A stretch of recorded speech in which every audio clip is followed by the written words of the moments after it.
السلام علیکم ورحمۃ اللہ وبرکاتہ نحمده ونصلی علی رسولہ الکریم اما بعد فقد قال اللہ سبحانہ وتعالی فی کلامہ المجید فمن زحزح عن النار وادخل الجنة فقد فاز وما الحیاة الدنیا الا متاع الغرور۔ تمام قسم کی تعریفات، تمہیدات، تسبیحات، تحلیلات اللہ رب العزت کے لیے ہیں، جو ہم سب کا خالق و مالک اور سب کو روزی رزق عطا کرنے والا ہے۔ بے شمار بے حد و حساب درود اور سلام ہو آمنہ کے لال جناب محمد مصطفیٰ صلی اللہ علیہ وآلہ وسلم کی ذات گرامی پر۔ آج میں آپ کے سامنے جس موضوع پر گفتگو کرنا چاہتا ہوں اس کا نام ہے کہ ہم سے ہونے والے 3 سوالات۔ آج کے معاشرے میں ہر بندے کا ایک ٹارگٹ سیٹ ہے، ایک مقصد اس کے ذہن میں ہے کہ میں نے ہر صورت اس مقصد کو حاصل کرنا ہے، میں نے ہر صورت اس ٹارگٹ کو اچیو کرنا ہے، میں نے ہر صورت یہ چیز حاصل کرنی ہے۔ تو ہر بندہ اپنے مقصد کے پیچھے دوڑ لگا رہا ہے، لیکن ہم سے ہونے والے 3 سوالات کی تیاری ہم میں سے کوئی بھی نہیں کرتا ہوا نظر نہیں آ رہا۔ وہ اس طرح کہ قبر میں پہلی رات کو ہی 3 سوالات بندے سے کیے جائیں گے۔ پہلا سوال مر ربو کا، کہ تیرا رب کون ہے۔ اب دنیا میں جو اللہ کو پہچانتا ہوگا، جس کا اللہ سے تعلق مضبوط ہوگا، وہی فرشتوں کو جواب دے سکے گا کہ ربی اللہ، میرا رب اللہ ہے۔ تو غیب سے تصدیق بھی ہو جائے گی کہ صدق عبدی، میرے بندے نے سچ کہا۔ دوسرا سوال ما دینو کا، تیرا دین کیا ہے، تیرا جینے کا طریقہ تو نے کس کو دیکھ کے سیکھا تھا۔ آج کے دور میں ہم باہر کے ایکٹرز کو، باہر کے اداکاروں کو، باہر کے گانے والوں کو اپنا آئیڈیل سمجھتے ہیں۔ ان کے جیسا لباس، ان کے جیسی ہیئر کٹنگ، ان کے جیسا رہن سہن، ان کے جیسا چلن اختیار کر کے ہم یہ سمجھتے ہیں کہ ہم دنیا کی کامیاب ترین شخصیت بن گئے ہیں۔ آئیے میں آپ کو قرآن مجید سے بتاؤں کہ کامیابی کا راز کیا ہے، اللہ تعالیٰ کس کو کامیاب قرار دیتے ہیں۔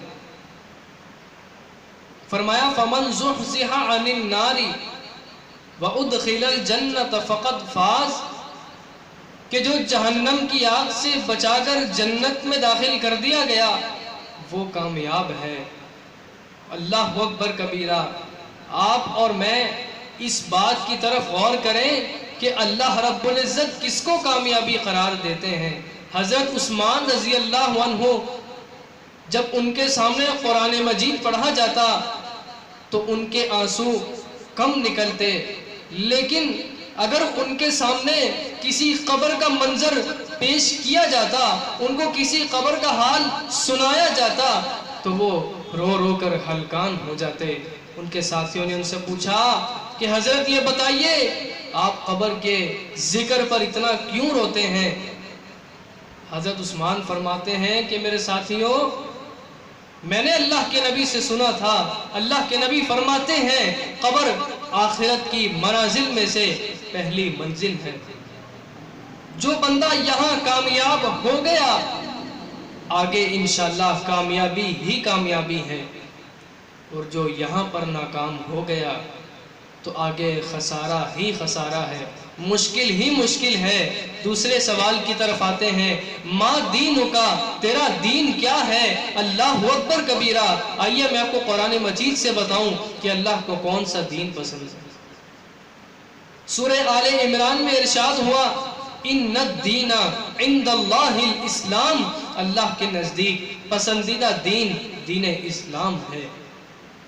اسی لیے وہاں پر دین اسلام پر عمل کرنے والا مسلمان جواب دے گا کہ دینی الاسلام، میرا دین اسلام ہے۔ غیب سے آواز آئے گی کہ صدق عبدی، میرے بندے نے سچ کہا۔ تیسرا سوال جو سب سے اہم سوال ہے، ہم سب اللہ کے نبی صلی اللہ علیہ وآلہ وسلم سے شدید قسم کی محبت کرتے ہیں، آپ پر جان نچھاور کرنے کو ہمہ وقت تیار رہتے ہیں، آپ کا خواب میں دیدار کرنا ہمارے دل کی تڑپ و خواہش ہے، اور قبر میں بھی آپ کا دیدار کرنا ہمارے دل کی تڑپ و خواہش ہے۔ قبر میں آپ صلی اللہ علیہ وسلم کے چہرہ انور پر ہر مسلمان کی نظر پڑے گی، لیکن وہاں پر آپ کو پہچان کون سکے گا؟ جو ساری زندگی آپ کی لائی ہوئی شریعت پر عمل کرتا رہا، آپ کے لائے ہوئے طریقے کو سینے سے لگا کے رکھا، آپ کی باتوں اور حدیثوں کو دل میں جگہ دے کر ان کو اپنی زندگی میں داخل کرنے کی کوشش کرتا رہا، آپ کے لائے ہوئے اسوہ حسنہ کے سانچے میں اپنی زندگی کو ڈھال کر گزارنے کی کوشش کرتا رہا، وہی جواب دے گا کہ یہ میرے راہبر ہیں، جناب محمد مصطفیٰ صلی اللہ تعالیٰ علیہ وآلہ وسلم ہیں۔ غیب سے آواز آئے گی کہ صدق عبدی، میرے بندے نے سچ کہا۔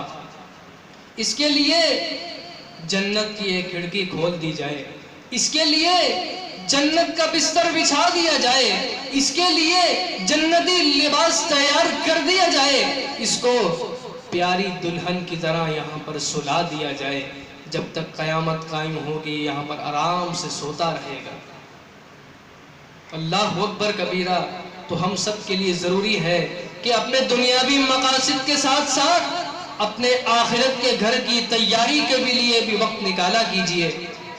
انشاءاللہ اگر وقت نکلے گا تو آخرت کی منازل بھی آسان ہو جائیں گی۔ تو ہم سب اللہ کے حضور دعا کرتے ہیں کہ مولا ہمارے قبر کے مراحل کو آسان فرما دینا۔ میں اپنی بات یہی مکمل کرتا ہوں۔ والسلام علیکم ورحمۃ اللہ وبرکاتہ۔